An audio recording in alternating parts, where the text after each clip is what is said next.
এক ব্যক্তি 3 মাসের আয় 4 মাসে ব্যয় করেন। বছরে তার ৪৫,০০০ টাকা সঞ্চয় হলে তার মাসিক আয় কত? তাহলে অঙ্কটা ভালো অঙ্ক। এখানে কিছু বলা নেই, আমরা ধরে নিই।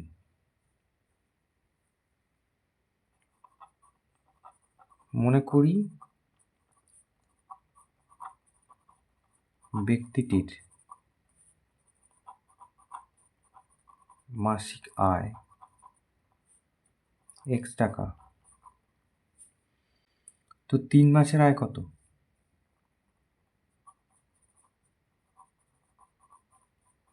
3 মাসের আয়, তাহলে 3 দিয়ে গুণ হবে 3x টাকা। তো 3 মাসের আয় দিয়ে 4 মাসে তিনি 4 মাস চালান তিনি।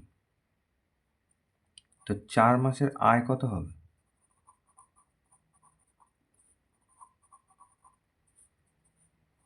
4 দিয়ে গুণ 4x টাকা।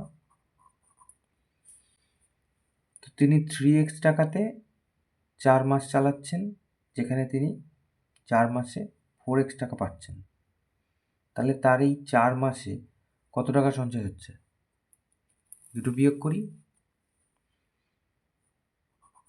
তাহলে 4 মাসে সঞ্চয় করেন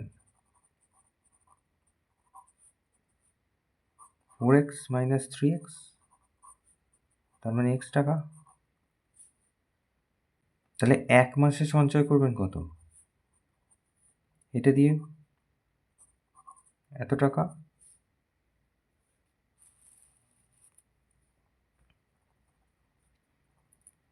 তাহলে 12 মাসে সঞ্চয় মানে 1 বছর।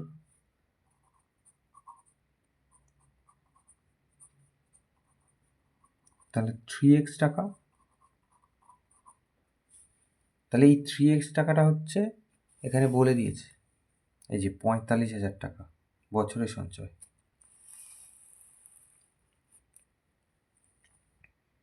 তাহলে আমরা লিখি প্রশ্নানুসারে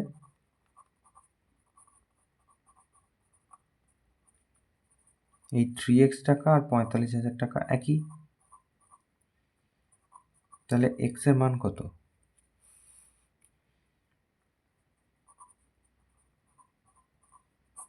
3 দিয়ে ভাগ করি, ১৫,০০০।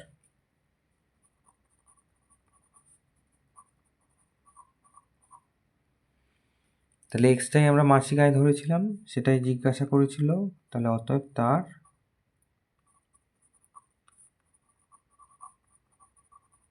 মাসিক আয়